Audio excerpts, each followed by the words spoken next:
फैसल चौधरी साहब माहिर कानून इस्लामाबाद स्टूडियो में हमारे साथ मौजूद हैं। बहुत शुक्रिया फैसल साहब। आपसे आगाज़ करते हैं, 27वीं आईनी तरमीम आ रही है, जो बहुत सारे इसके अंदर इश्यूज़ हैं जो पॉइंट आउट किया। बड़े बड़े प्रॉब्लम्स क्या हैं 26वीं आईनी तरमीम के बाद जिसको भी एड्रेस करना चाहिए, जो गवर्नमेंट कह रही है, हम लेके भी आएंगे उस हवाले से मजीद क्लैरिटी।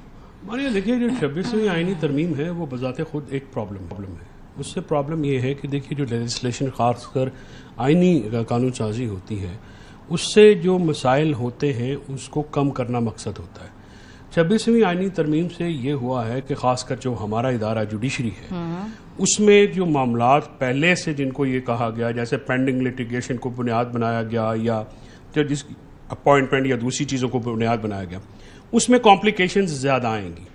अभी इसमें जो बेसिकली जो होमवर्क है, प्रॉब्लम ये होता है कि इसीलिए जब आइन साजी होती है तो उसके ऊपर जो है वो एक ब्रॉडर कंसेंसस करना होता है, डिबेट्स करानी होती हैं, ताकि जो निटी ग्रिटीज़ हैं वो दूर हो जाए। प्रॉब्लम ये है कि क्योंकि हुकूमत जो है वो नज़र ये आता है कि उनके अपने इख्तियारात में ये कुछ नहीं है, और कहीं से जो हुक्म आता है तो वो इतना ज़्यादा सख्त आता है कि रात के जो है वो रात को पार्लियामेंट भी खोली जाती है, डिबेट्स भी नहीं की जाती, जो डिबेट्स मुखालफा करता है उसके उठाए भी जाते हैं, तोड़े भी जाते हैं, और फिर शादियां ने ये बताए जाते हैं कि हमने ये कर लिया है, जैसे तैसे भी कर लिया है।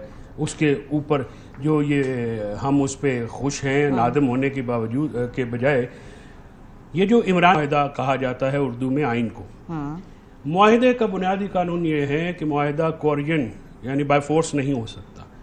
26वीं आईनी तरमीम जो है वो बाय फोर्स लाई गई है, ठीक है। और वहाँ पे ये नज़र आता है जो लोग पार्लियामेंटेरियंस हैं, सेनेटर्स हैं, तो वो एक इस तरह से अगर उसको ढिठाई के आलम में इनकार कर दिया जाता है, किसी को उठाना, किसी की फैमिली को, किसी के बच्चों को उठाना जो है उसको नॉर्मल लिया जाता है, जो कि मुहज़्ज़ब मुल्कों में नहीं होता। मुहज़्ज़ब मुल्कों में इस चीज़ को बड़ा बुरा मनाया जाता है। इसीलिए ये 26वीं क्या, 27वीं क्या, 47वीं आईनी तरमीम भी ले आए। अगर कंसेंसस नहीं होगा, ये तरमीम जो है कंसेंसस आप क्या कहते हैं? आज आपके चीफ मिनिस्टर साहब बैठे हुए थे ओथ टेकिंग के अंदर, कंसेंसस और क्या होता है? आप लोगों ने उनको तस्लीम किया, आपने उनको खुशामदीद कहा, तो आपने तो तस्लीम कर लिया, आपने तो इंडोर्स कर दिया सानी तरमीम तो को। आपका क्या ख्याल है कि जो चीफ मिनिस्टर KP अली अमीन साहब हैं, वो क्या टैंक लेके आ जाए? उन्होंने अपना एक नुक्ता नज़र दिया, उनकी पार्टी ने भी दिया कि ये मामला है, खान साहब ने भी दिया, अंदर बैठ के उन्होंने 26वीं तरमीम को जमहूरियत पे, अदलिया की आज़ादी पे हमला करार दिया और लोगों के हकूक़ पे डाका करार दिया। अब बात यह है कि आप ये जो मुझे अगर वो नहीं आएंगे चीफ जस्टिस पाकिस्तान की ओट्स सेरेमनी में, तो फिर आप लोग ये कहेंगे कि देखिए उन्होंने आए नहीं और अदलिया के साथ आएंगे तो भी प्रॉब्लम है, नहीं आएंगे तो भी प्रॉब्लम है। मैं समझता हूँ कि अली अमीन साहब ने PTM का धरना हो या ये मामलात हो, उनमें अमली तौर पर अच्छा इसके ऊपर टेक्निकल एतराज तो है, लेकिन आपका ज्यादा एतराज है जिस तरीके से इसको लाया गया, वो ज्यादा बड़ा प्रॉब्लम है इसके अंदर। Problem let me just phrase one sentence.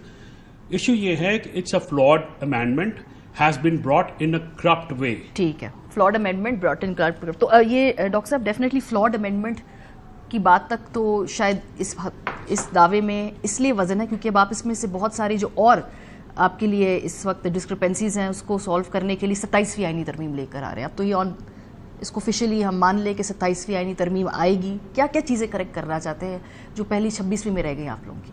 पहली बात तो ये कि 27वीं आईनी तरमीम वाली बात मैं तो आपसे सुन रहा हूँ सर। राना सनाउल्लाह साहब ने आज कर दिया, जी मुझे नहीं मालूम। हम वैसे ये हमारी पोजीशन ज़रूर है कि जितनी तरमीम की भी ज़रूरत पड़ेगी उतनी लाएंगे जब तक मामला सेटल नहीं होगा। और मामला सेटल होने का मतलब है कि जब तक इंटरप्रिटेशन आइन की करने के बजाय जजमेंट्स के ज़रिए आइन लिखा जाएगा, जब तक एक अदालती फ़ैसले का सर पैर दूसरे से नहीं मिलेगा एक ऐसे निज़ाम में जहाँ पे प्रेसिडेंट्स की बुनियाद के ऊपर फ़ैसले किए जाते हैं। यानी एक नैब का फ़ैसला एक बेंच करता है, थोड़ी देर में दूसरा बेंच जो है वो आके बिल्कुल ही यकसर मुख्तलिफ फ़ैसला कर देता है। तो जब तक ये मुताबिकत पैदा नहीं होगी, यानी आइन में ऐसा इबाम है, ये ऐसी ज़बान है, ये ऐसी गुंजाइश है जिसके ज़रिए आइन को इंटरप्रेट करने के बजाय आइन लिखा जाए, या जब तक ये मामला चलते रहेंगे कि चीफ जस्टिस ऑफ पाकिस्तान जो हैं वो ये बताएं कि गंदम की बोरी किस डिस्ट्रिक्ट से किस डिस्ट्रिक्ट तक नहीं जा सकती, या चीनी की कीमत क्या होगी, या कौन से अस्पताल में कौन सा वार्ड बॉय लग सकता है और कौन सा वार्ड बॉय नहीं लग सकता है, या एक अस्पताल का किराया कितना हो सकता है, या एक किडनी सेंटर जो है उसका जो डॉक्टर अमेरिका से आया है उसकी तनख्वाह इतनी हो सकती है या नहीं, या वो अपनी तनख्वाह वापस करे या हमारे मनपसंद किसी बंदे को लगाया जाए। जब तक 184(3) में ये इंटरप्रिटेशंस की जाएंगी, जब तक जो फैसलों के ज़रिए वज़ीर आज़म जो हैं उनको घर भेजा जाएगा ये कह के कि आपने अपने बेटे की कंपनी में तनख्वाह तो नहीं ली लेकिन ले तो सकते थे, तो अगर ले सकते थे और नहीं ली तो फिर तो आप गए। इसके बाद ये रास्ता बंद हो गया आपका ख्याल? जी मेरे ख्याल में बेहतर होगा ना, इससे कुछ और निकलेंगी चीज़ें। हाँ। इससे और नई, जब आप किसी भी चीज़ में तरमीम करते हैं एक इक्विलिब्रियम क्रिएट करने के लिए, तो उसमें अपनी एक्सटर्नैलिटीज़ निकलती हैं। तो ये तो कभी किसी ने नहीं कहा कि कोई एक्सटर्नैलिटी नहीं निकलेगी। अगर ऐसी बात होती तो आइन में तरमीम की गुंजाइश ही ना रखी जाती पाकिस्तान में नहीं पूरी दुनिया में।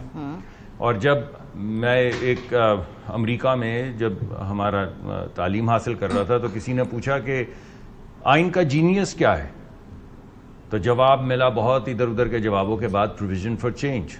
बिकॉज आपकी एनवायरनमेंट बदलती है, आपको इनग्रेस नज़र आना शुरू हो जाती है, आपको इंटरप्रिटेशन में झोल नज़र आने शुरू हो जाते हैं, या कुछ लोग एक्सप्लॉइट करना शुरू कर देते हैं।